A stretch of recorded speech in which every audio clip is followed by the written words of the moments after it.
Now in this we are going to start a new chapter, that is elasticity of demand. Now what actually elasticity of demand is? Elasticity of demand, that means we are checking the response of demand. Now demand will respond to what? It will respond to price. Okay, so what we are checking? We are checking what is the ratio of price increase or decrease any, and according to that what is the reaction of demand. Fine. So this is what we are checking out, that is price elasticity of demand. What is the meaning of elasticity of demand?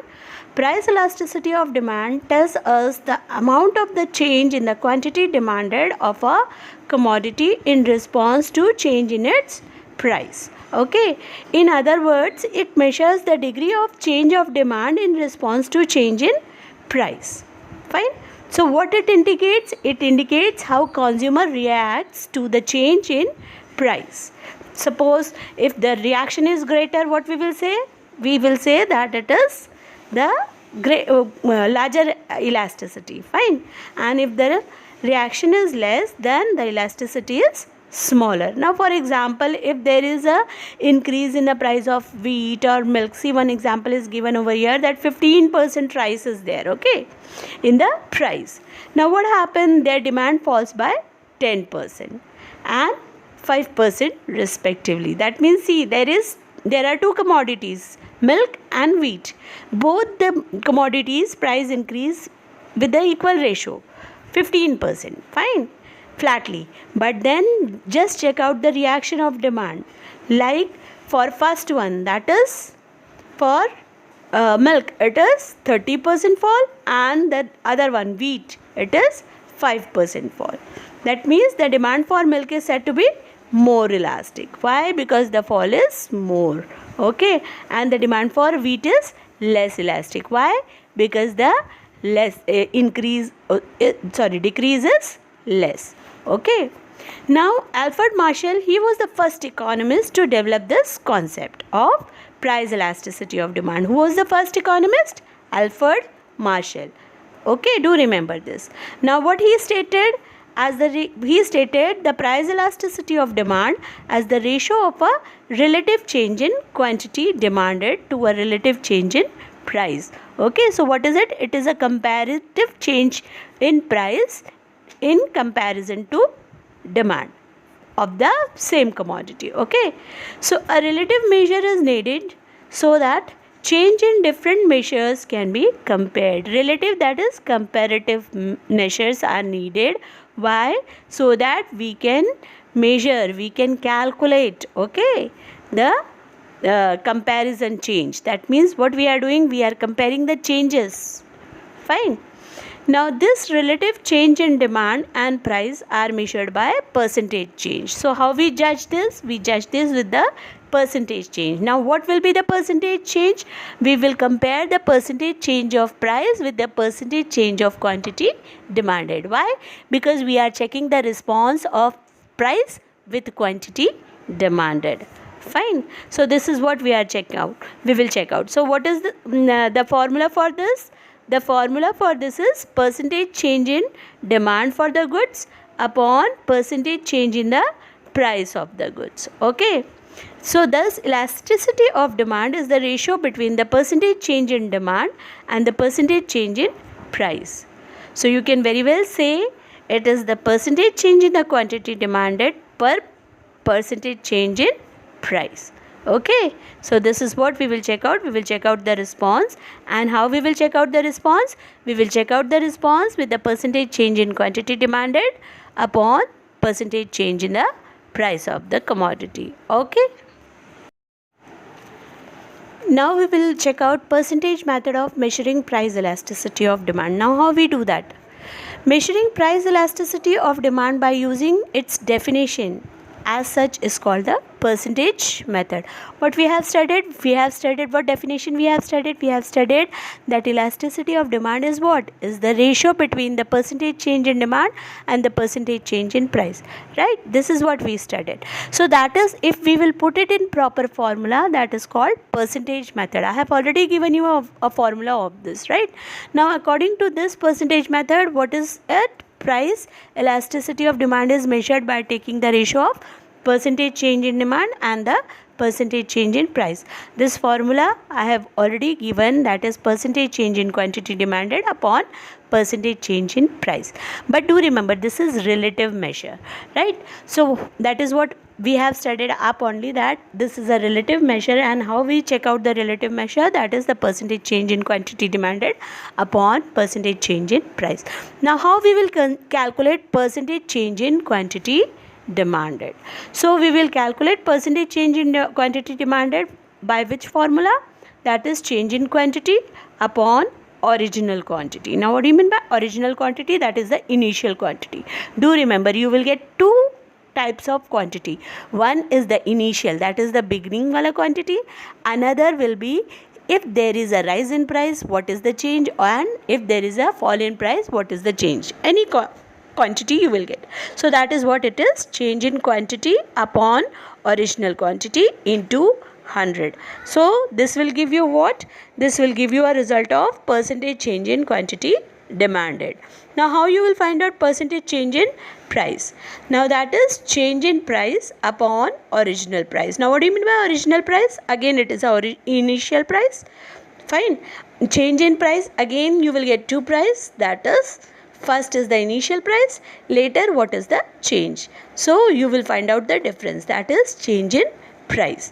So change in price upon original price into 100. Now what actually we will formulate it in, if we will put in proper that formula. Now change in quantity, that is what? Del Q. Del Q stands for what? Change in quantity. Upon Q, Q stands for what? Initial quantity. Upon del P upon P. Del P is change in price upon P. Do remember 200s, it got cancelled, right? So what will actually be formulated later on? See, you know very well, if it is in division form, if we reciprocate it, it will be converted into multiplication form. So what we will do? Change in quantity upon change in price we have kept together, right? Now these two are divided, P and Q. Fine. So that is what we have formulated it. See, what you will do, you will change in quantity upon quantity. Fine. Now you will divide it with change in price upon price. Now what you will do, you will reciprocate it, later part. Now if you will reciprocate it, what it will give you? P upon change in price. Fine. So how you will write it? You will write it change in quantity upon Q into P upon change in price. Fine. So what they have done here in the book, both the changes they have put together, and initial one, that is price and quantity, they have put together. Okay. So that don't get confused, it is correct. Okay. So that is what the formula is, that is change in quantity upon change in price into initial price upon initial quantity. Later on at the end, I will give you one numerical, I will explain you one numerical on this ground. Okay, right now you understand the formula very well. Now let's understand the next topic, that is degree, or you can say kind of price elasticity of demand, right?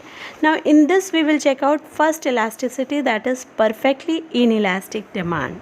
Now what do you mean by perfectly inelastic demand? That means when you will calculate the elasticity of demand, the answer will be equals to 0. Fine. So that is what it is.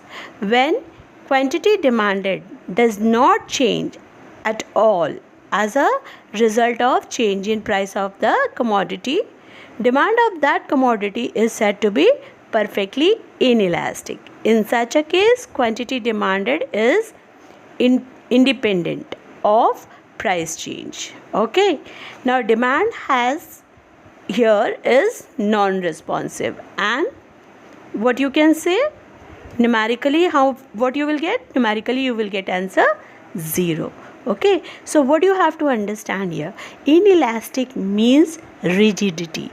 Rigidity, that means it is not changing at all, it is rigid. Now what is rigid? Demand. Why we will say rigid demand? Because we are checking here complete response of demand. So we will check out everything with the viewpoint of demand. Okay, so now we will look through demand viewpoint. If we look through demand viewpoint, that means though the price is changing, you can say rise, that is increase, decrease, any case, but the demand is not changing. So that is why, what is it? Demand is totally inelastic. Fine. Now you can very well check out the graph here. Okay, down you can see the graph. Can you see that a vertical line parallel to y-axis? Yes. So what is it? This is demand. Fine. Now this line shows price. Now you can draw two lines, 2 or 3 lines. First you can draw a basic P line, that is P price. Then you can draw one more line up to that. That is one more P, you can put P1. Okay. Now there is an increase in price, but then no effect on demand. Now again you can plot one more line. You write P2 over there. Fine. Now the price is decreasing, but still your demand is same. That is vertical straight line parallel to y-axis. Okay. Now next is inelastic demand, or you can say less elastic demand. Now when a change in price does not bring so much change in demand, that means comparatively the change is less. Okay, that means the price is changing more, rise or fall, whatever may be the case, but demand is changing less. That is, the response of demand is what? Less. So percentage is said to be inelastic.